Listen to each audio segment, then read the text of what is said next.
Chapter 54, page 252, Staying in Charge. This is the way the French and Indian War came out. The English won. France was kicked off the North American continent, totally, except for two tiny fishing islands off the coast of Canada. At the end of the war, England claimed all the land from the East Coast to the Mississippi. New Orleans and everything west of the Mississippi belonged to Spain. France gave all her western land to Spain in order to keep it out of British hands. That huge territory was called Louisiana. Spain had helped France for a short time during the war. Later, France got Louisiana back for a while. The British got Florida from Spain, but after a few years, Spain took it back. Does all this sound like a game? It was serious business to those involved. The names on the map of North America had changed, but only a few European settlers lived west of the Appalachian Mountains. Most of that western territory was still Indian land, except for some old Spanish colonies across the Mississippi in Texas and New Mexico. What did the Indians gain from the war? Nothing. For a while, there were thanks and treaties in some respect. That didn't last long. Now that France was no longer a threat on the continent, the English colonists didn't need Indians as allies. For his part in the war, General Amherst was made a knight. He became Sir Geoffrey Amherst. He was also named the governor of Virginia, but he wasn't thrilled about that. He said he would accept the post as long as he didn't have to live in Virginia, which was all right with the new King George III. The king offered Sir William Johnson the governorship of New York, but he turned it down. His war wounds were acting up, and he wanted to spend time at his mansion, Johnson Hall. Besides, he preferred his job as superintendent of Indian affairs in the northern colonies. Did Sir Geoffrey thank Warriagay and his Indian forces for their help? No. He suggested that the country would be better off if all the Indians were dead.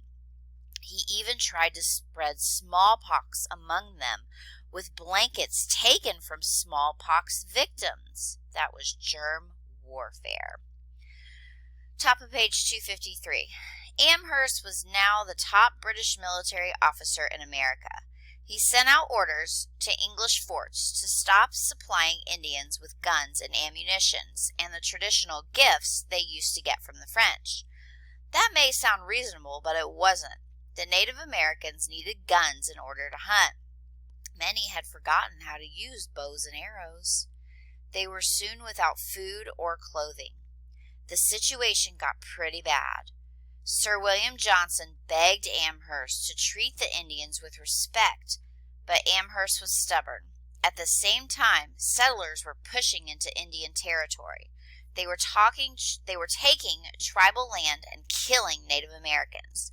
The Indians went on the warpath. Finally, people in England got upset. Snobby, mean-spirited Geoffrey Amherst was called back to England in 1763. He was happy to go because he didn't like the Indians on provincials.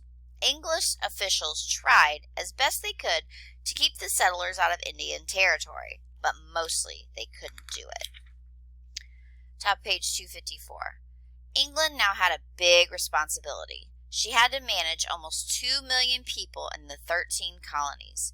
She had to take control of 60,000 French-speaking people in Canada and around the Great Lakes. And she had to keep the English colonists and the Native Americans from killing each other. So England is in charge of North America right now. The King of England had a great idea for settling the Indian problem. "Draw a line right down the crest of the Appalachian Mountains," said the king. "Everything east of that line would be colonist territory. Everything to the west would be Indian territory." So if you look up at the map on the right-hand side, the red line, that is where the king decided to draw the line, and he said on the right side, the colonists will stay. On the left side would be reserved for the Native Americans. Settlers already in the west would have to leave. So there were already colonists over that line, and he said they would have to leave.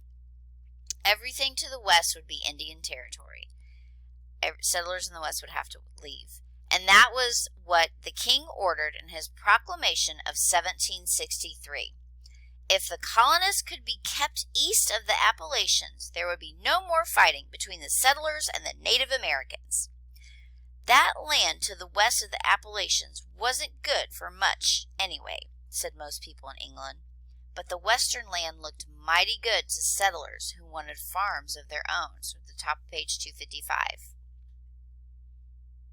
It also looked good to speculators, people who wanted to make money selling land.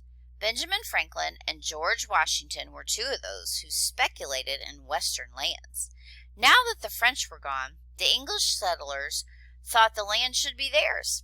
A proclamation written in England wasn't going to stop people hungry for land. They kept moving west. Soon another line was drawn on the other side of the Appalachians. That was in 1768. The Appalachians are mountains. That was in 1768 in a treaty signed by Sir William Johnson and 14 Iroquois leaders. Johnson hoped to please both sides.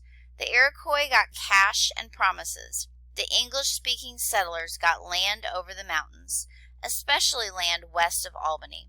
But it was just another Indian treaty that would soon be broken. The settlers were on their way west, and the Indians who lived west of the Appalachians were doomed to see their way of life destroyed. For Pitt, which had been Fort Duquesne, and before that, the Indian town of Chenopin became Pittsburgh. At Pittsburgh, two rivers come together and form the mighty Ohio River. From there, you can glide to the heart of the continent. It was the gateway to the west. Top of page 256. By 1770, some 5,000 colonists were said to have climbed the mountains to Pittsburgh and then headed on west. They were pioneers and the first of a river of people who began filling the Ohio River Valley. Mostly, these people were ordinary farm folk who just wanted to make homes for themselves. The trailblazing frontiersman Daniel Boone may have helped build the road to Fort Pitt. We know for sure he went to Kentucky. It was on the 1st of May, 1769, that I resigned my domestic happiness and left my family and peaceable habitation on the Yadkin River in North Carolina to wander through the wilderness of America in quest of the country of Kentucky. Thousands followed after Boone, cut a path through the Cumberland Gap.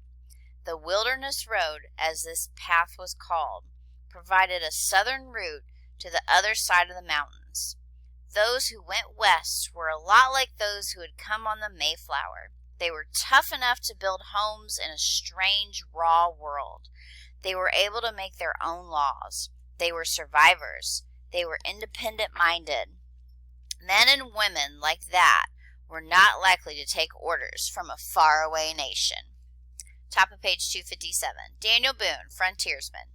Daniel Boone was born in 1734. He grew up in Pennsylvania with Indians for friends, and he learned their ways along with the ways of the European settlers. Daniel became the most famous of all the American frontiersmen. Daniel Boone's first adventure came in 1755 during the French and Indian War. He fought on the side of the British. He drove a wagon in Braddock's army and noted the way the Indians fought. At night, Boone sat around the campfire and heard tales of the western lands. He wanted some of that land for himself. He believed the Indians would have to go before he could have it. Many others believed as Boone did. So they think, well, we could go get that land, but the Indians got to go first. As soon as the war was over, off Boone went, with a sack of salt around his neck, an axe in his belt, and a rifle over his shoulder. But he never found an easy way to get over the mountains. Then one day he heard of an Indian trail through the mountains. Boone searched until he found that trail. it led to a hole through the mountains called a gap, and that led to the rich grasslands of Kentucky. In 1775, Daniel Boone and 30 woodsmen turned that Indian trail into a road that families could travel with wagons and animals. It was called the Wilderness Road, and it went for 300 miles. By 1790, almost 200,000 people had gone west on the Wilderness Road. 3 years after Daniel Boone first reached Kentucky, settlers were already pouring in. Pretty soon, there was a town named after Boone, Boonesboro. But Daniel Boone couldn't just stay settled. He was always off on one adventure or another. The stories about Boone's adventures grew and grew and grew, and some of them were true. Stories about how he was captured by Indians, about how he rescued his daughter from Indians, about a buffalo stampede, about how he was adopted into a tribe. Each time the stories got told, they were bigger and bigger. It was said that Daniel Boone could shoot a flea off the nose of a bear. Do you think that could be true?